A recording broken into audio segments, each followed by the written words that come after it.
নবী করিম সাল্লাল্লাহু আলাইহি ওয়াসাল্লামের প্রতি আল্লাহ রাব্বুল আলামিন কোথায় সর্বপ্রথম ওহী নাজিল করেছেন এবং সেই সময় নবীজি সাল্লাল্লাহু আলাইহি ওয়াসাল্লামের বয়স কত ছিল?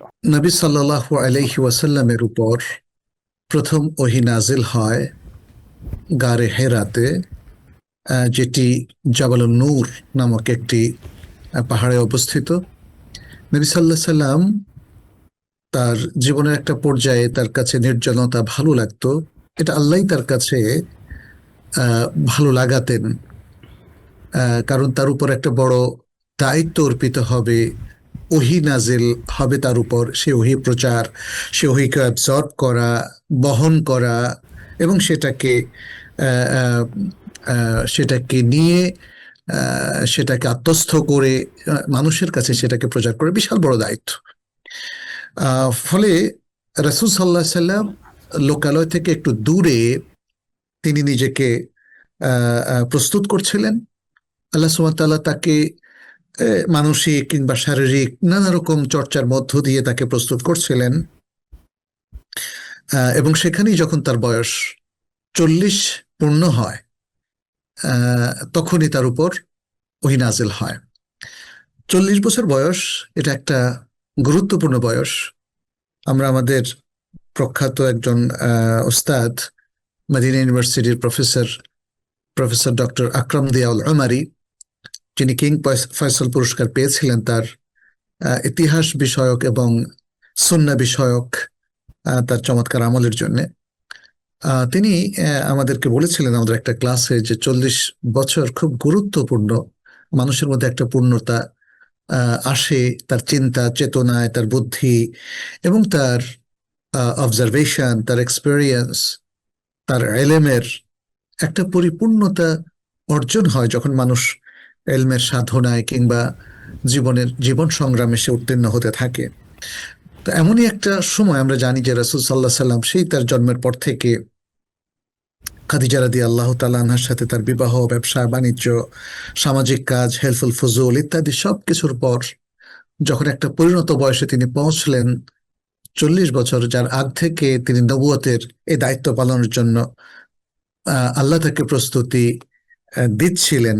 মানে বিষয়টা এমন যে তিনি জানতেন তিনি নবী হবেন এমন না, বাট আল্লাহ তাকে এক ধরনের প্রস্তুতি দিয়েছেন।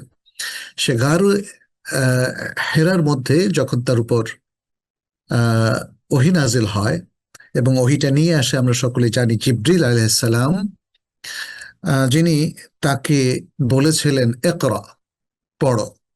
তিনি বললেন আমি পড়তে জানি না। আবার তাকে জিজ্ঞেস করলেন, তারপরে তিনি বললেন পড়তে জানি না।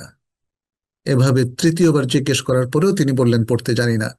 এরপর জিবরিল তাকে ধরে তাকে বুকে লাগিয়ে তাকে একটা চাপ দিলেন এবং তারপর তিনি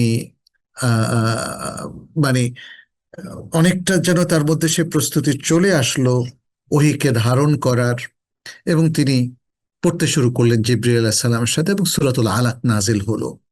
এটা আল কোরআনের প্রথম সূরাতুল আলাক।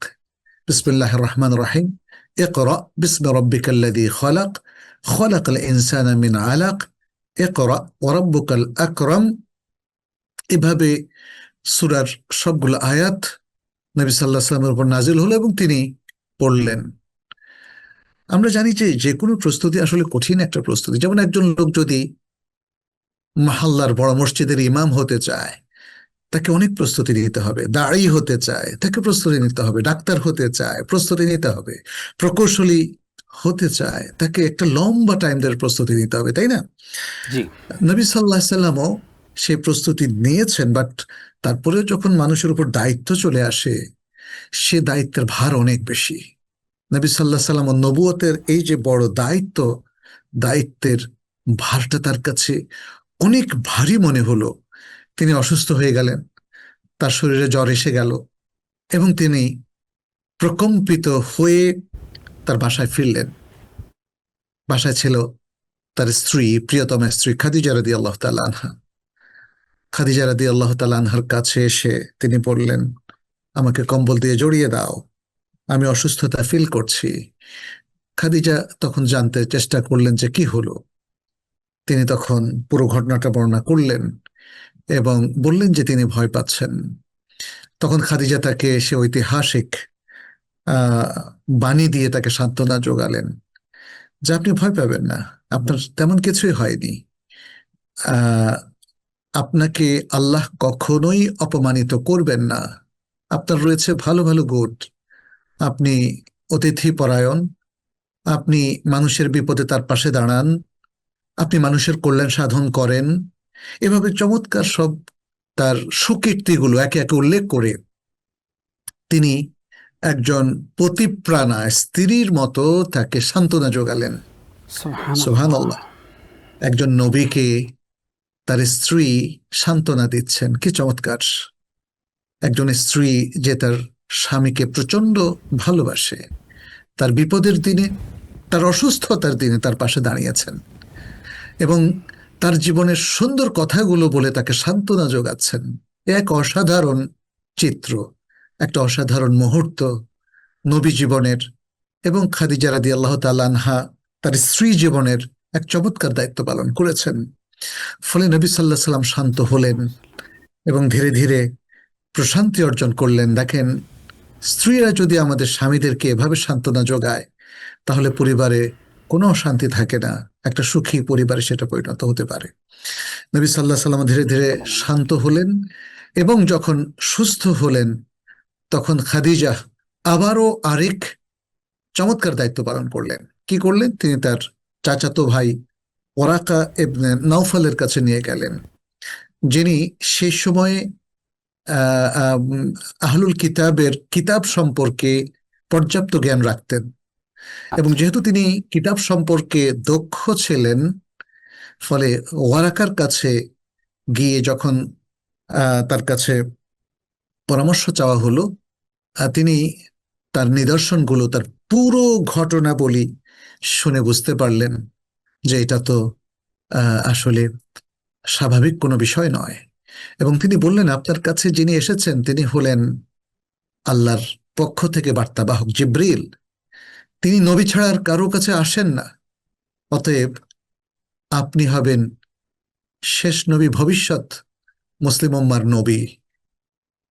আমি যদি তখন জীবিত থাকি তখন আমি আপনাকে সাহায্য সহযোগিতা করব। যখন আপনার কওমের লোকেরা আপনাকে অত্যাচার করবে, তখন তিনি বললেন, কারণ তিনি তো জানতেন তিনি একজন সৎ জীবন যাপন করা মানুষ, নবী সাল্লাল্লাহু আলাইহি সাল্লাম, এবং মানুষ তাকে আলামিন বলে, মানুষ তাকে ভালোবাসে, মানুষ তার ব্যবহারে মুগ্ধ, তার বুদ্ধিমত্তায় তারা বিস্মিত। যেভাবে তিনি সমাজের ভালো ভালো জিনিসগুলোকে সমাধান করেন, সে কালো পাথর স্থাপন করা, হিলফুল ফুজুলের মাধ্যমে সমাজ কল্যাণের কাজ করা, এই মুগ্ধ মানুষগুলো তাকে অত্যাচার করবে, তার বিরোধিতা করবে। নবী সাল্লাল্লাহু আলাইহি সাল্লাম বিস্মিত হলেন, বললেন, আমার জাতির লোকেরা আমার সাথে শত্রুতা করবে? তখন ওরাকা বললেন, যাদের উপর ওহী নাযিল হয়েছে অথচ তার জাতির লোকেরা তার সাথে শত্রুতা করেনি, এমনটি ঘটেনি, অতএব আপনারও সেটি ঘটবে। আমি যদি তখন থাকি আপনাকে সাহায্য সহযোগিতা করব। তখন খাদিজা রাদিয়াল্লাহু তাআলা আনহা বুঝতে পারলেন তিনি আল্লাহর নবী হয়ে গেছেন এবং তাকে বেসাত দেওয়া হয়েছে, নবুয়ত দেওয়া হয়েছে, এবং সেটার প্রমাণ হলো সূরাতুল আলাক তার উপর নাজিল হলো। নবী সাল্লাল্লাহু আলাইহি সাল্লাম এই সূরাটাকে শুনে চতুর্থবারে যেমন মুখস্থ করে ফেলেছেন, এটার কোনোদিন তিনি ভুলেননি এবং সেই সূরাটাই আজকেও আমাদের কাছে সূরাতুল আলাক নামে পরিচিত। আমরা দেখি যে খাদিজা রাদিয়াল্লাহু তাআলা আনহার এই যে চমৎকার সব গুণাবলী, তার মধ্যে অন্যতম আরেকটা ছিল নারীদের মধ্যে তিনিই প্রথম ইসলাম গ্রহণ করলেন। তিনি বুঝতে পারলেন, তার কাছে প্রমাণ উপস্থাপিত হলো যে ইনি হচ্ছেন নবী মুহাম্মদ সাল্লাল্লাহু আলাইহি ওয়াসাল্লাম, আল্লাহর বান্দা এবং রাসূল।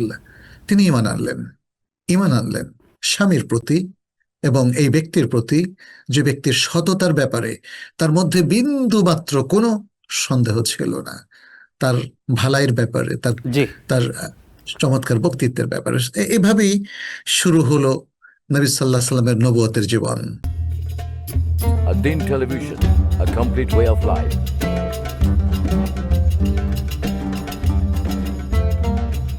প্রিয় দর্শক, ধন্যবাদ আদ্দিনের সাথে থাকার জন্য। এমন আরো সুন্দর সুন্দর ইসলামিক কন্টেন্ট ও সবশেষ আপডেট পেতে সাবস্ক্রাইব করুন আমাদের ইউটিউব চ্যানেল আল-দীন এবং পাশের বেল আইকনটি চাপুন। পরবর্তী সকল ভিডিও নোটিফিকেশন পেতে যুক্ত থাকুন আমাদের সোশ্যাল মিডিয়ায়।